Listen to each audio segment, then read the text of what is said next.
Assalamu alaikum and welcome back to Women's View live on Ahlulbayt TV. This is a Muharram special show, and for those who missed out on the first half of the episode, we were discussing the role of females in Karbala and their sacrifice and their loyalty and how we can take them as role models today, even in the 21st century.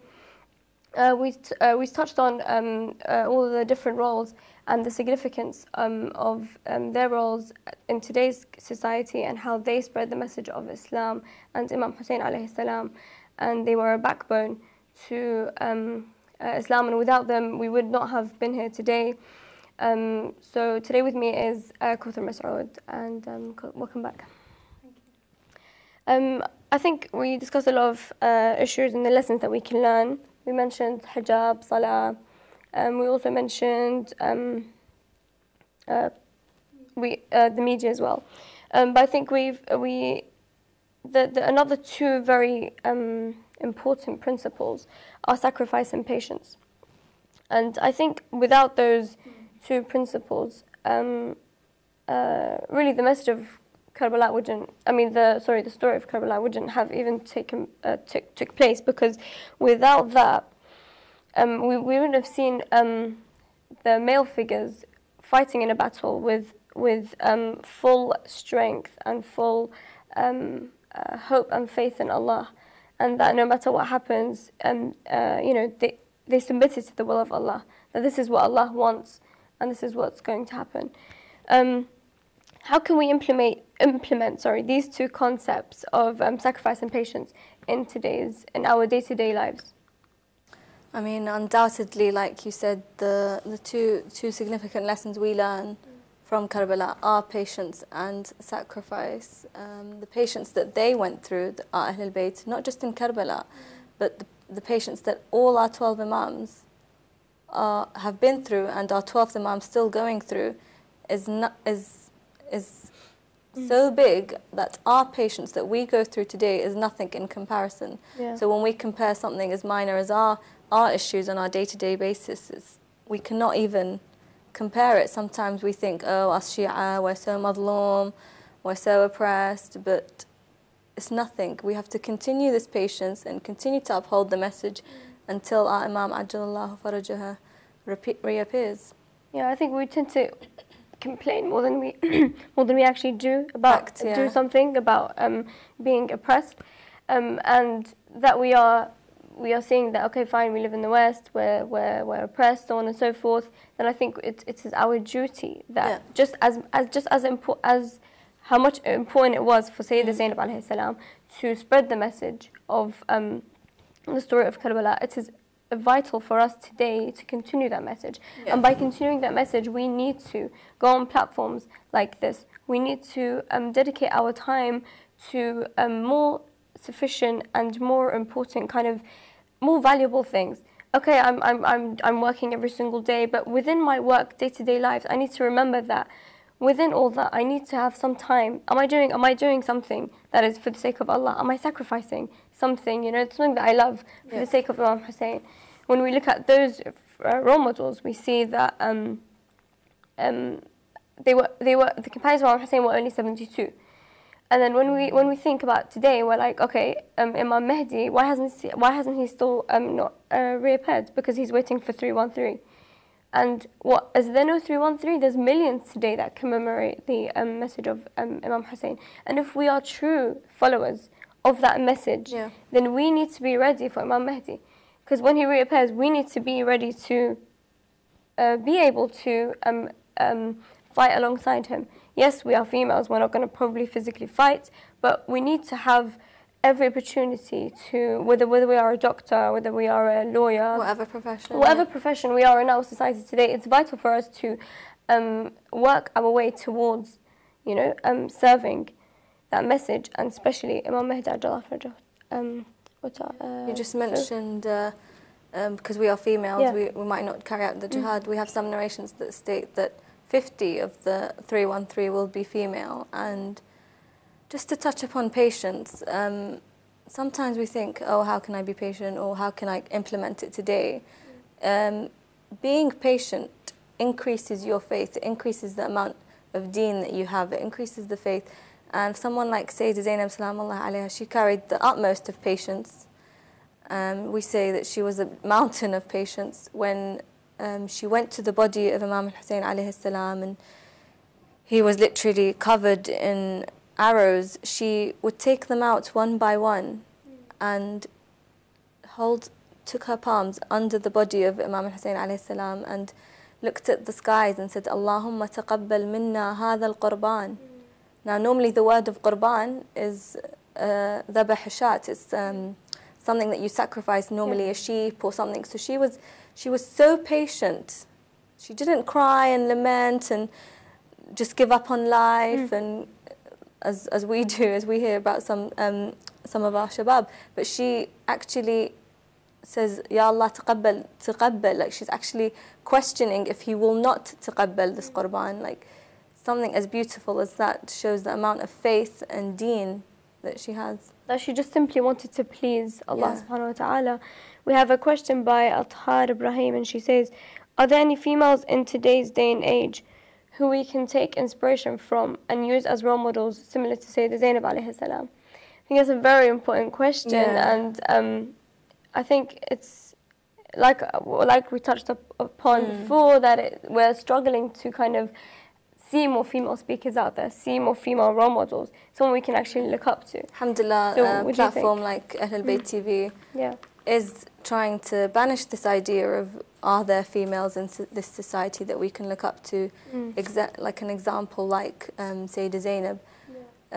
So shows like this and a TV channel as beautiful as this one hopefully will stop this misconception that us females, we're not allowed to talk in a Muslim society, or we're shunned upon, and it's something that we must carry on, must follow Sayyidah Zainab's footsteps, must follow the footsteps that Sayyidah Zainab followed, which were from her mother Fatima Zahra when she stood up in Fadak and she gave her eloquent speech. It's not something easy to do, but from the pressure that they were receiving, from the oppression that they were receiving, they still managed to remain steadfast, literally opposite the tyrant, opposite their oppressor, and continue. We see some Bahraini women, they are still standing up against the tyrants. People like them, we should look up to as role models as well. Yeah, I think the issue of loyalty as well. I mean, being loyal to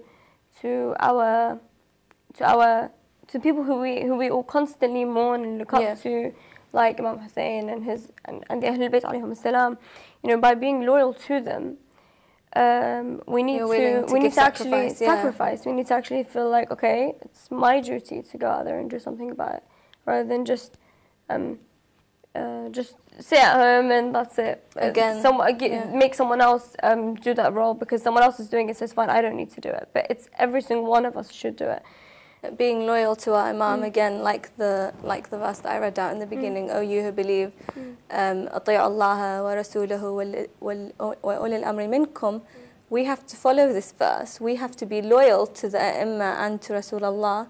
And sometimes we lament the Imam and we say, Ya laytana kunna ma'akum, and this and that, فنفوز فوزا عظيما. But do we literally mean those words? Ya laytana kunna ma'akum. Are you willing to stand and be loyal to the Imam if the Imam were to reappear tomorrow or tonight and say, I want to have an army, I want you to give up everything, I want you to carry this sacrifice and be loyal towards me.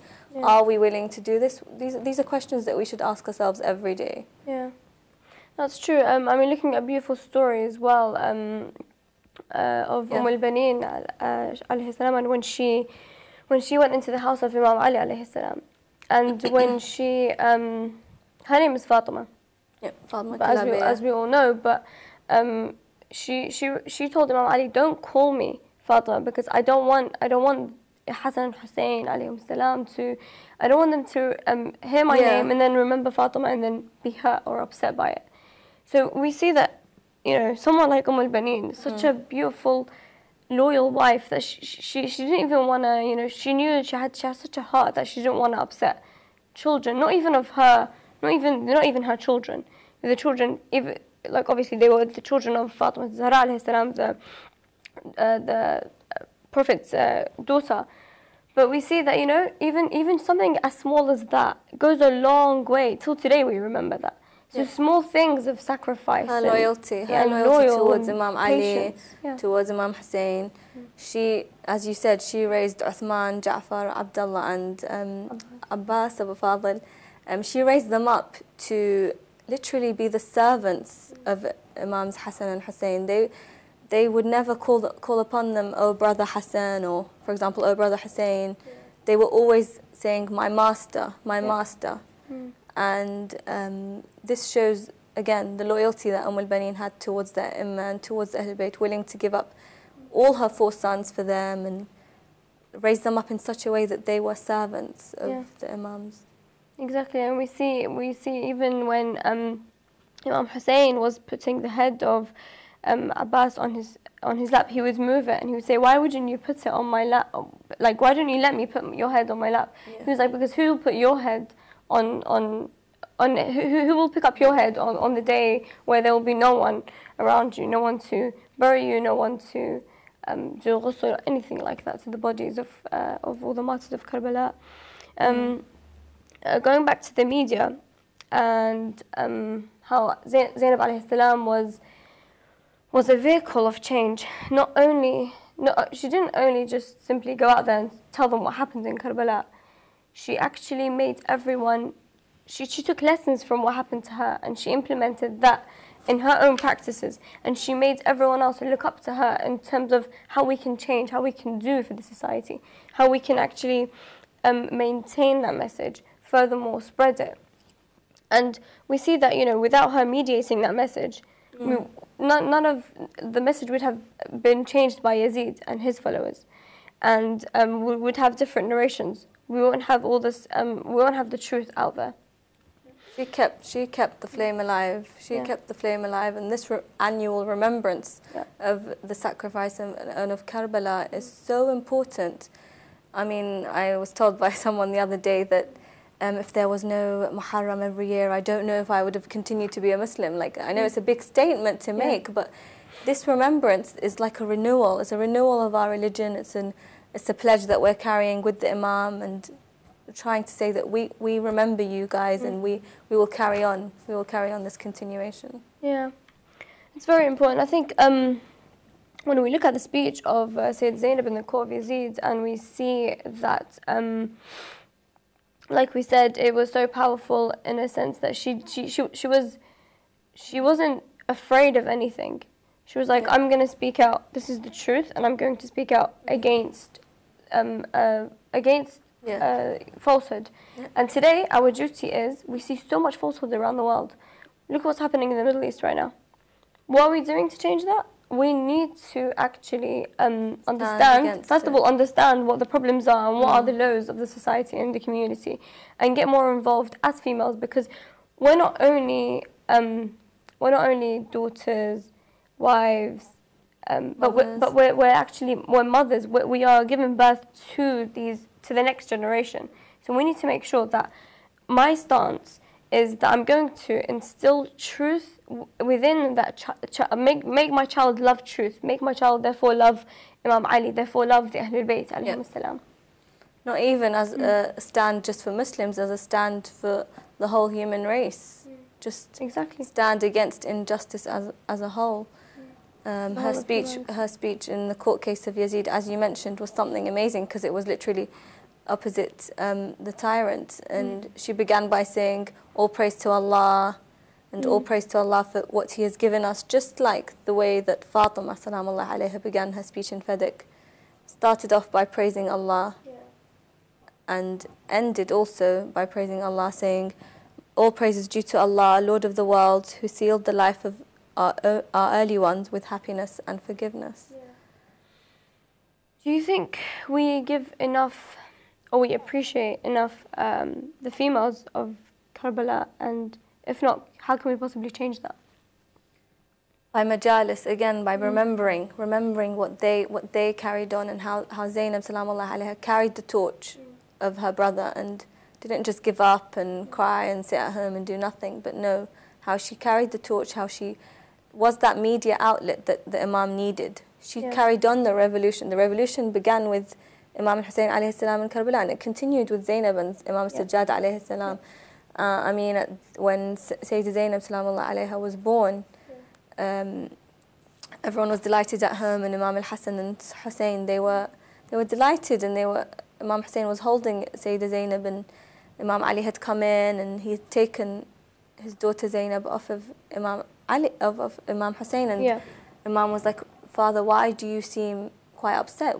Tell me what is making you frown?" And the Imam looked at him and told him of the tragedy of Karbala, and told him of the stance that Zainab will play towards him, and what will happen just as she was born. And again, at 5 years old, just before the martyrdom of Fatima Zahra alayhi salam, 5 years old, it's a very young age, Fatima had sat Zainab down, and some narrations state that she told her of the story of Karbala, explained to her, told her to kiss the neck of the Imam, and she had taken out a kafan, for a white kafan, and told her, "Daughter, this is my kafan, I want you to shroud it upon me." Then she had taken out another kafan, and she told her, "This is the kafan of your father." A third kafan, "This is the kafan of your Imam al-Hassan, your brother." And Zainab looked at her and told her, "But you just told me Imam al-Hussein would be martyred. Where is the kafan of my brother Hussein?" And again, Fatima started crying and telling her that your brother will be without kafan. Something not easy to receive at the age of 5. So from her birth till her wafat, till her shahad, Sayyidah Zainab salamullah alayha was madloom. She was oppressed. And till now, till today, Sayyidah Zainab is oppressed in her shrine in Sham. It's very difficult to reach her at this stage. And there's we were receiving reports the other day that they had written on the shrine, "Sawfa tarhalina ma'a an-nizams." You shall disappear. You shall be terminated after this the regime. So till today, salamullah alayha, she is oppressed. I mean, a lot of people say, you said remembering the message. By remembering the message, we will continue that torch. But a lot of people say, okay, fine, I'm remembering it every day.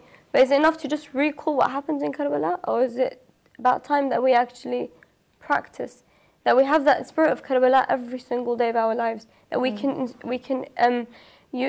take Karbala and use that every single day in our lives, whether it's patience, whether it's sacrifice, whether it's in a sense of it, it's just humanity.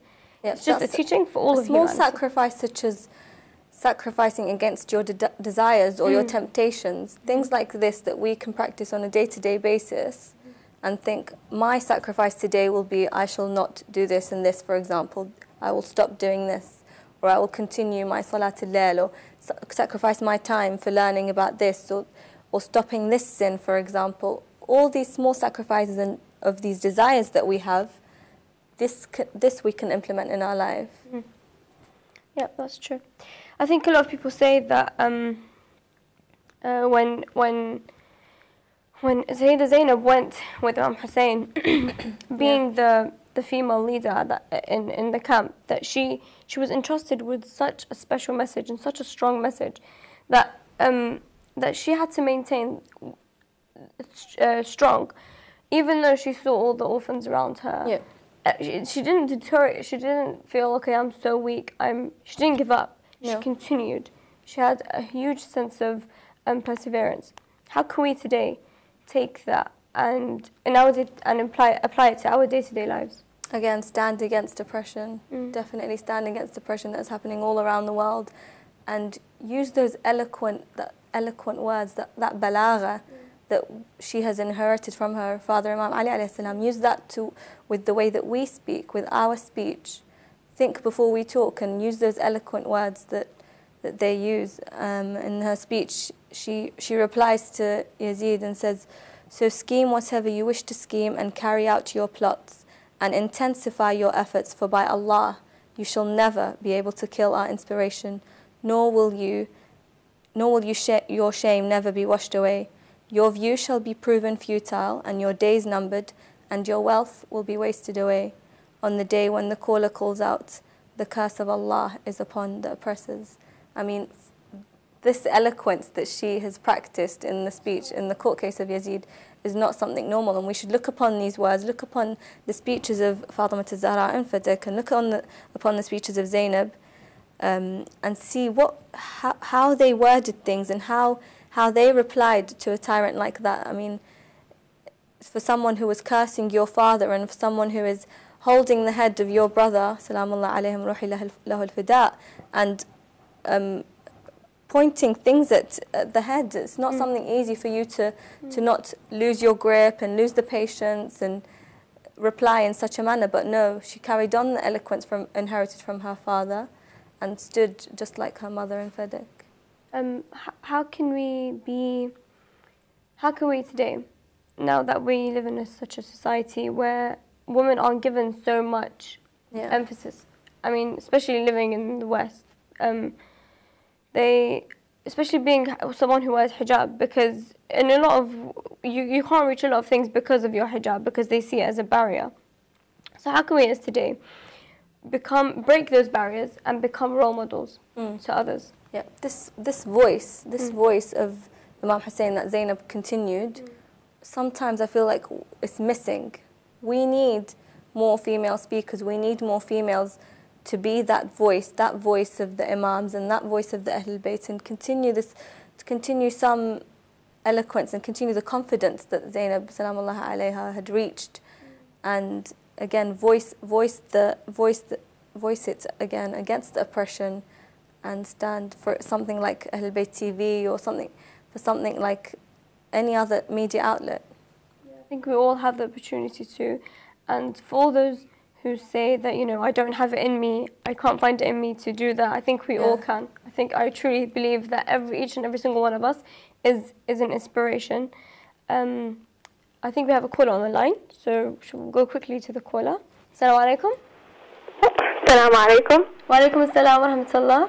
Wa alaikum assalam.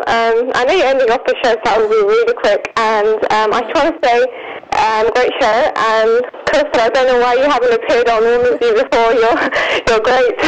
Thank you very much. I just want to say just a quick comment and just a quick note to finish off on. You know, when we look at women in this generation, many of the women look and idolize celebrities around us. It seems like everyone wants to look at a personality and sound like that personality or idolize as a personality.